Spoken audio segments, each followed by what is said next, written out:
ಎದೆಯ ಒಳಗೆ ನಮ್ಮ ಕಾಯುವ ದೇವರು ಒಂದು ಕಾಳಜಿಯ ಕರೆಗೆ ಕಾಯುತ್ತಿರುವರು.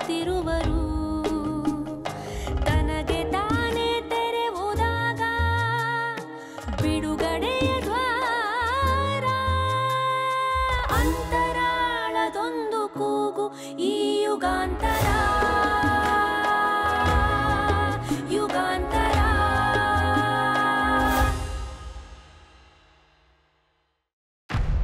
It is very unfortunate. Yes, it is. ಎಲ್ಲವೂ ಇದೆ, ಆದರೆ ಬದುಕು ಸಾಧ್ಯವೇ ಇಲ್ವಾ? I don't think so. ಬದಲಾದ್ರೆ? ಹೇಳಿ ನೋಡಿದೆ, ಕೆಲಸವಾಗಿದೆ, ಇದ್ರ ಸಹವಾಸ ಬೇಡ, ಎಲ್ಲ ಬಿಟ್ಟು ದೂರ ಹೋಗೋಣ, ಸಂಬಳ ಬರುತ್ತೆ ಸಾಕು, ಸ್ವತಂತ್ರವಾಗಿ ಬದುಕೋಣ. ಏನಂತಾನೆ? ಅಪ್ಪನಿಗೆ ಹೆದರ್ತಾನೆ. He says no. ಅವನ ಅಪ್ಪ ಅಮ್ಮ? ಅವರಿಗೂ ಸುಖವಿಲ್ಲ, ಸೌಕರ್ಯವಿಲ್ಲ. ಅಪ್ಪ ಆಗಾಗ ಅವರಿಗೆ ಅಷ್ಟು ಹಣ ಕೊಡ್ತಾರೆ, ಅದ್ರ ಮೇಲೆ ಅವ್ರ ಬದುಕು. ಅಪ್ಪ ಅಮ್ಮನ ಜವಾಬ್ದಾರಿ ತಗೊಳ್ದಿರೋ ಗಂಡಸು ಇನ್ಯಾವ ಜವಾಬ್ದಾರಿ ತಗೋತಾನೆ? ದುಡಿದು ಬದುಕಲ್ಲ, ಕಳ್ತನ ಮಾಡಿ ಮೋಸ ಮಾಡಿ ದೋಚಿ ಬದುಕ್ತಾನೆ. ಅದು ಗಂಡಸ. ಅವನ ಜೊತೆ ಸಂಸಾರ ಮಾಡು, ಮಕ್ಕಳಾಗತ್ತೆ, ಅವು ಮತ್ತೆ ಹಾಗೆ ಆಗತ್ವೆ. Don't you think it is like pigs breeding? ಹಂದಿಗಳ ತರಹ ಹೊಲಸು ತಿನ್ನೋದು, ಹತ್ತೊತ್ತು ಹೆರೋದು, ಮತ್ತೆ ಹೊಲಸು ತಿನ್ನೋದು.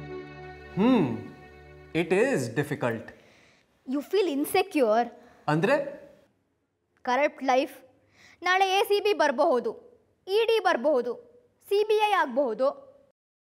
ಅವರು ನಮ್ಮನ್ನ ಎಷ್ಟು ಹೊಲಸಾಗಿ ನೋಡ್ತಾರಲ್ವಾ, ನಾಚಿಕೆ ಆಗತ್ತೆ. ಒಳಗಿನ ಭಯ, ಹೊಲಸು ಮುಚ್ಚೋಕೆ ಹೊರಗೆ ನಾನಾ ಅವತಾರ ಮಾಡ್ಕೋತೀವಿ. You have any plans? For what? ಮುಂದಿನ ಬದುಕಿನ ಬಗ್ಗೆ ಗೊತ್ತಿಲ್ಲ. I want to ask you something.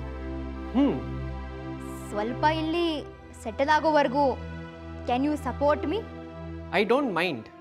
ಪರಿಚಯ 10 ವರ್ಷದ ಮೇಲಿದೆ. I am alone here. ಊರಲ್ಲಿ ಅಪ್ಪ ಇದ್ದಾರೆ. ಪ್ರೊಫೆಷನ್ ಈಗ ಶುರುವಾಗಿದೆ. ಮದುವೆಯ ಪ್ಲ್ಯಾನ್ಸ್ ಸದ್ಯಕ್ಕಿಲ್ಲ. You were senior to me by 3 years. I had to discontinue for personal reasons. Now things are okay. ಅತಿಯಾದ ಆಕಾಂಕ್ಷೆಗಳಿಲ್ಲ, ಹೆಚ್ಚು ಕನಸುಗಳೂ ಇಲ್ಲ. ನನ್ನಷ್ಟಕ್ಕೆ ದುಡಿತೀನಿ, ಬದುಕ್ತೀನಿ. ಪ್ರಾಯಶಃ ನನ್ನ ಆದಾಯದ ಮಿತಿಯ ಬದುಕು ಕಟ್ಕೋತೀನಿ. ಬದುಕಿನಲ್ಲಿ ಯಾರಿಗೂ ಉತ್ತರ ಕೊಡೋ ಪರಿಸ್ಥಿತಿ ಬರಬಾರ್ದು. ತಲೆ ಎತ್ತಿ ಬದುಕಬೇಕಲ್ವಾ? ಕೇಳೋಕೆ ಸಂತೋಷವಾಗತ್ತೆ. ಈ ತರಹದ ಆಲೋಚನಾ ಲಹರಿ ಹಾಳಾಗೋಗ್ಲಿ. ಮಾತುಗಳೇ ಅಪರೂಪ. ಹೊರಡ್ಲಾ? Can't you stay back? ನಿನ್ನ ಅಪ್ಪ, ನಿನ್ನ ಗಂಡ ಅವರು ಈಗಾಗಲೇ ನೋಡಿ ಆಯ್ತಲ್ಲ. ಒಂದೇ ಮಿಸ್ಟೇಕಸ್, ತಪ್ಪು ತಿಳ್ಕೊಳಲ್ವಾ? ತಪ್ಪು ತಿಳ್ಕೊಂಡಾಯ್ತು. ಅಪ್ಪನಿಗೆ ಚಾಯ್ಸ್ ಇಲ್ಲ. He cannot throw me out. ಇನ್ನೂ ಗಂಡ. ಈ ಕಾರಣಕ್ಕಾಗಿ ಆದರೂ ರೋಷ ಬರಬಹುದಾ? ನೋಡೋಣ. If he divorces you? Relief for both. ವಯಸ್ಸು ಗಂಡು ಹೆಣ್ಣು ಏಕಾಂತದಲ್ಲಿ ಕಾಲ ಕಳೆದ್ರೆ ದೈಹಿಕ ಸಂಪರ್ಕ ಆಗಿರಲೇಬೇಕು ಅನ್ನೋದು ಭ್ರಷ್ಟ ಮನಸ್ಥಿತಿ ಅಲ್ವಾ?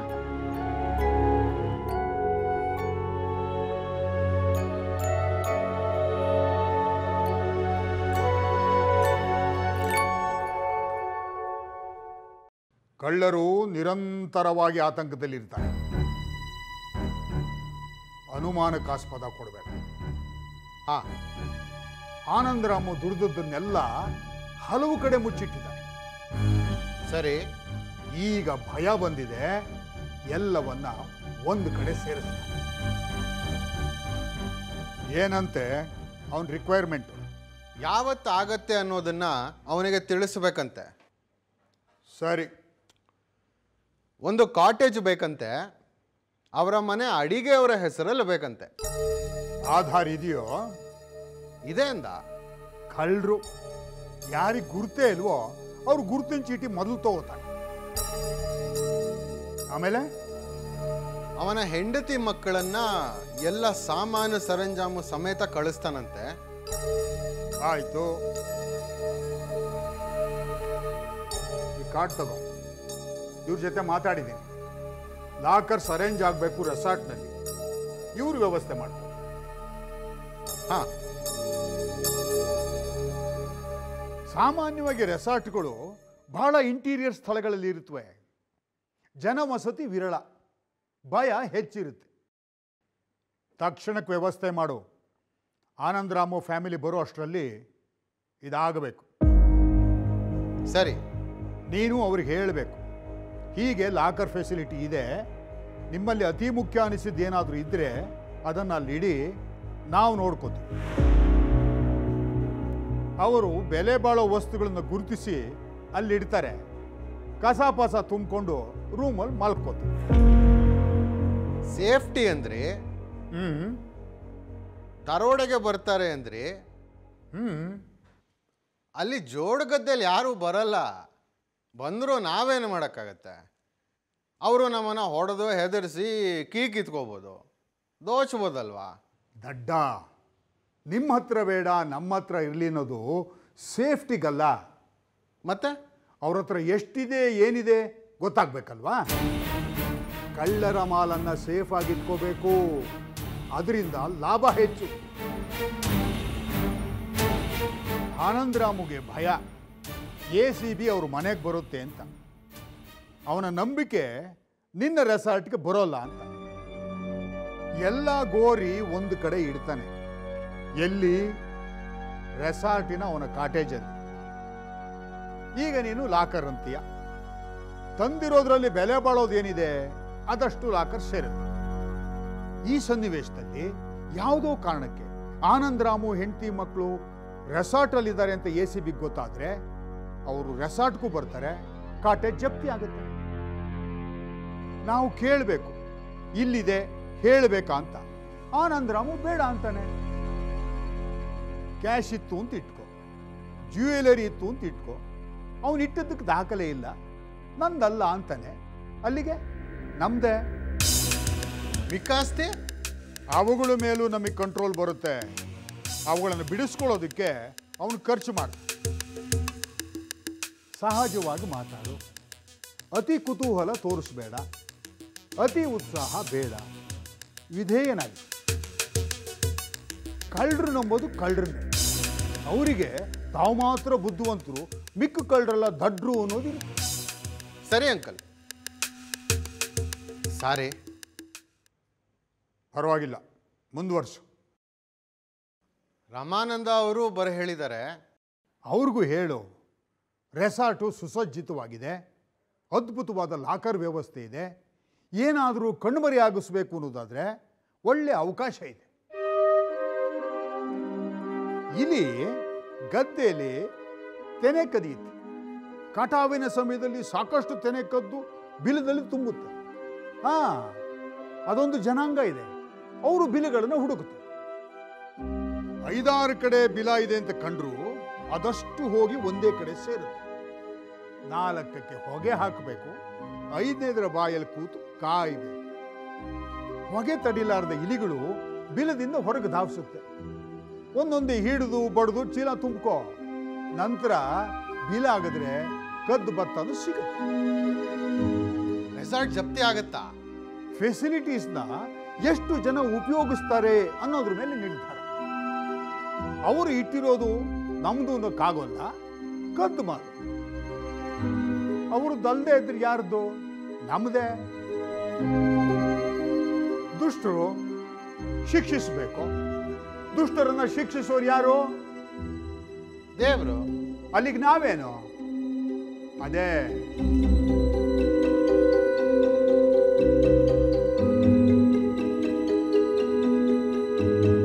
ನಿನಗೆ ಮದುವೆ ಮಾಡಿ ಕಳಿಸಿದ್ರು, ಸರಿ ಇತ್ತಾ? ಸಂಪಾದನೆ ಇರಲಿಲ್ಲ, ಆದರೆ ಮನುಷ್ಯ ಸಭ್ಯ ಕಣೆ. ದೇವ್ರಂಥ ಮನುಷ್ಯ.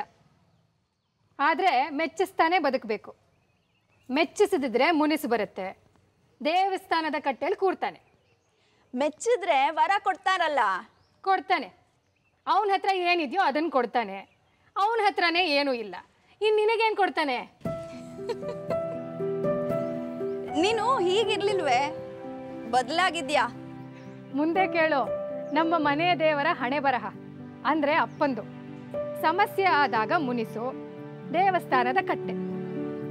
ಸಂಭ್ರಮವಿದ್ದಾಗ ಒಂದು ತುತ್ತು ಊಟ ಹೆಚ್ಚು, ನಂತರ ಜಗಲಿ ಮೇಲೆ ಕೂತು ಎಲೆ ಅಡಿಕೆ ಜಗೀತಾ ಉಗೀತಾ ಮಂಪರಿಗೆ ಹೋಗೋದು. ಎಲೆ ಮಡಸಿಕೊಡ್ಲಿಲ್ಲ ಅನ್ನೋ ಮುನಿಸಿರ್ಲಿಲ್ಲ, ಅದೇ ಅದೃಷ್ಟ. ಬದಲಿಗೆ ದೆವ್ವ ವಾಸಿನೇ ವಶಪಡಿಸಿಕೊಂಡ್ರೆ ಹೇಳಿದ್ದನ್ನ ಕೇಳ್ಕೊಂಡಿರತ್ತೆ, ಕೇಳಿದ್ದನ್ನ ಕೊಡತ್ತೆ. ಕಾಟ ಹೆಚ್ಚಾದ್ರೆ ಹೊಸದ್ರಲ್ಲಿ ಇರುತ್ತೆ, ಪಳಗಿಸ್ತೀನಿ ಬಿಡು.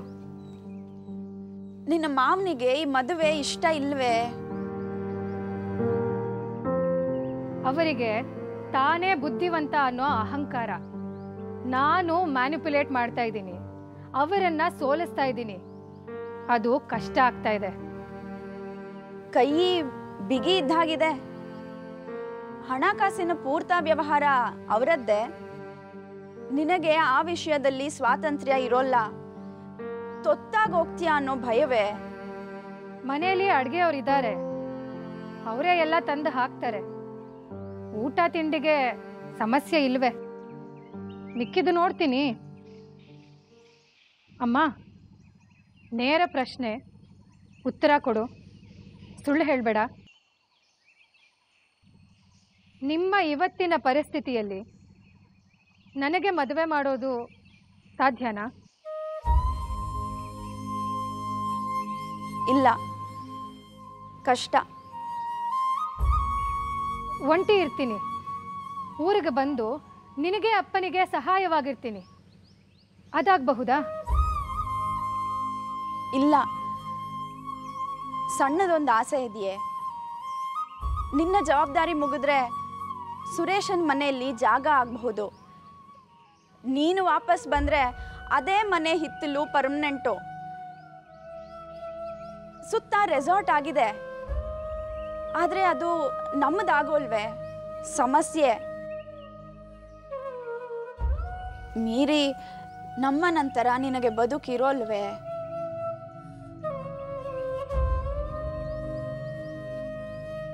ಅನಿವಾರ್ಯದ ಮದುವೆ ಇದು.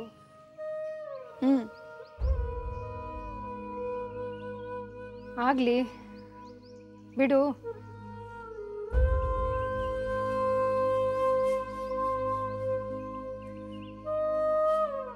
ಮ್ಯಾನೇಜ್ ಮಾಡ್ತೀಯಾ? ನಿನ್ನ ಅತ್ತೆನ ಭೇಟಿಯಾಗಿದ್ದೆ. ಮಗ ಸರಿ ಇಲ್ಲ ಅನ್ನೋದು ಗೊತ್ತಿದೆ. ಮದುವೆ ಆಗಲಿ ಅನ್ನೋ ಭಾವವೂ ಇದೆ. ಸದ್ಯಕ್ಕೆ ನಿರ್ಲಿಪ್ತವಾಗಿದ್ದಾರೆ. ಮುಂದೆ ನಿನ್ನ ಅದೃಷ್ಟ ಚೆನ್ನಾಗಿದ್ದು ಅವನೇನಾದರೂ ಸರಿ ಹೋದರೆ ಇದೇ ನಿರ್ಲಿಪ್ತತೆಯ ಭಾವ ಮುಂದುವರಿಯೋಲ್ಲ. ಅವನನ್ನ ಹಿಡಿತದಲ್ಲಿ ಇಟ್ಕೊಳ್ಳೋಕೆ ಪ್ರಯತ್ನಿಸ್ತಾಳೆ. ಅದೇನೋ ಈ ಹೆಂಗಸರು ಮೂಲತಃ ಇನ್ಸೆಕ್ಯೂರ್ ಆಗಿರ್ತಾರೆ. ಮದುವೆಗೆ ಮೊದಲು ಗಂಡು ಮಕ್ಕಳಿಗೆ ಸಂಪೂರ್ಣ ಸ್ವಾತಂತ್ರ್ಯ ಕೊಟ್ಟಿರ್ತಾರೆ. ಮದುವೆ ಆಗ್ತಿದ್ದ ಹಾಗೆ ಹಿಡಿತ ಶುರುವಾಗುತ್ತೆ. ಮೊದಲು ಮಗ ದಾರಿ ತಪ್ಪದ ಅಂತಾರೆ, ನಂತರ ಅವನು ದಾರಿ ತಪ್ಪಿದ ಮಗ. ನಿನ್ನ ಗಂಡನ್ನ ನೀನು ತಿದ್ದೋಕ್ ಹೋಗ್ತೀಯ, ಅವನಿಗೆ ನರಕ ಆಗುತ್ತೆ. ಗಂಡು ಬದಲಾಗೋಲ್ಲ. ಬದಲಾಗಬಾರ್ದು ಅಂತ ಅಲ್ಲ, ಅಹಂಕಾರ ಅಡ್ಡ ಬರುತ್ತೆ. ಹೆಣ್ಣು ಹೇಳಿ ಬದಲಾಗಲ್ಲ, ಹೆಣ್ಣಿಗಾಗಿ ಬದಲಾಗಬಹುದು. ಹೆಣ್ಣು ಹೇಳಿ ಅಲ್ಲ. ಸ್ವಾಭಾವಿಕ. ಅಮ್ಮನ ಸೆರಗು ಸೇರ್ತಾನೆ. ಮುಂದೆ ಗುದ್ದಾಟ ನಿನ್ನ ಗಂಡನ ನಡುವೆ ಇರೋಲ್ಲ, ನಿನ್ನ ಅತ್ತೆಯ ನಡುವೆ ಶುರುವಾಗುತ್ತೆ. ಮದುವೆಯಾದ ಹೊಸತ್ರಲ್ಲಿ ನಿನ್ನ ಅಪ್ಪನ್ನ ಹಂಗಿಸಿ ನೋಡಿದೆ. ಅಭಿಮಾನ ಕೆರಳಿಯಾದರೂ ಯಾವುದಾದ್ರೂ ವೃತ್ತಿ ಹಿಡಿಬಹುದು, ಸ್ವಲ್ಪ ಆದಾಯದ ಮೂಲ ಆಗುತ್ತೆ ಅಂತ. ನೋವಾದದ್ದು ನಿಮ್ಮ ಅಪ್ಪನಿಗಲ್ಲ, ಅವರ ಅಮ್ಮನಿಗೆ, ನಿನ್ನ ಅಜ್ಜಿಗೆ. ಶುರು ಆಯಿತು ನರಕ. ಅದು ಹಳ್ಳಿಗಾಡಿನ ಮನೆ, ಎಲ್ಲ ಅವಿದ್ಯಾವಂತರು. ಅಲ್ಲಿದ್ದು ಹೇಳ್ತೀನಿ, ಪಟ್ಟಣಗಳಲ್ಲಿ ಈಗಿನ ಕಾಲಮಾನದಲ್ಲಿ ಹಾಗಿರ್ಲಿಕ್ಕಿಲ್ಲ. ಅಡುಗೆ ಮನೆ ಅವರ ಹಿಡಿತದಲ್ಲಿತ್ತು, ಪೂರ್ತ ಆಕ್ರಮಿಸ್ಕೊಂಡ್ರು. ಅಲ್ಲಿ ನನಗೆ ಸ್ವಾತಂತ್ರ್ಯ ಇರಲಿಲ್ಲ. ಹಣ ಇಲ್ಲದೆ ಆಗತ್ತೆ, ಬಟ್ಟೆ ಬರೆ ಇಲ್ಲದೆ ಹೇಗೋ ನಡೆಯುತ್ತೆ. ಹಸುವಿನದ್ದು ಸಮಸ್ಯೆ ಕಣೆ.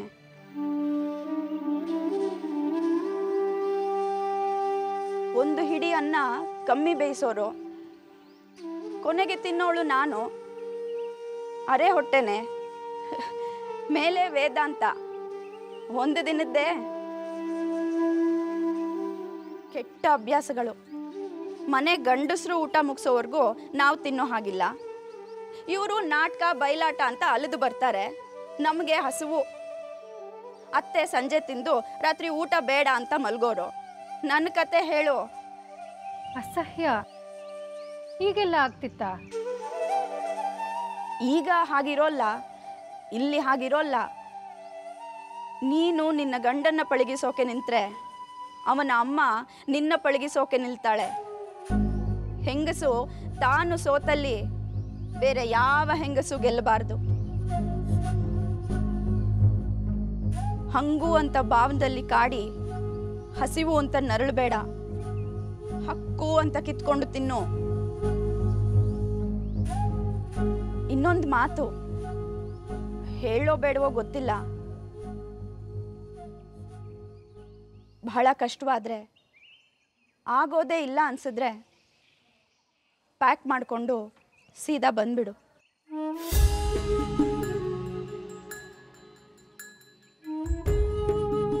ನೇತ್ ಹಾಕೋತೀನಿ, ಸೀಮೆ ಎಣ್ಣೆ ಸುರ್ಕೊಂಡು ಸಾಯ್ತೀನಿ, ಕೊಳಕ್ಕೆ ಬೀಳ್ತೀನಿ, ಬಾಲ್ಕನಿಯಿಂದ ಹಾರ್ಕೋತೀನಿ. ಬೇಡ.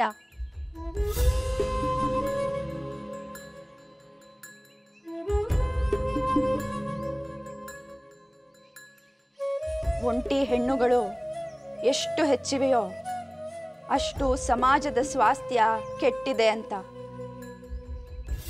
ಪಟ್ಟದಲ್ಲಿರೋರು ಬದಲಾಯಿಸ್ಲಿ, ಇಲ್ಲ ಪಟ್ಟ ಬಿಟ್ಕೊಡ್ಲಿ.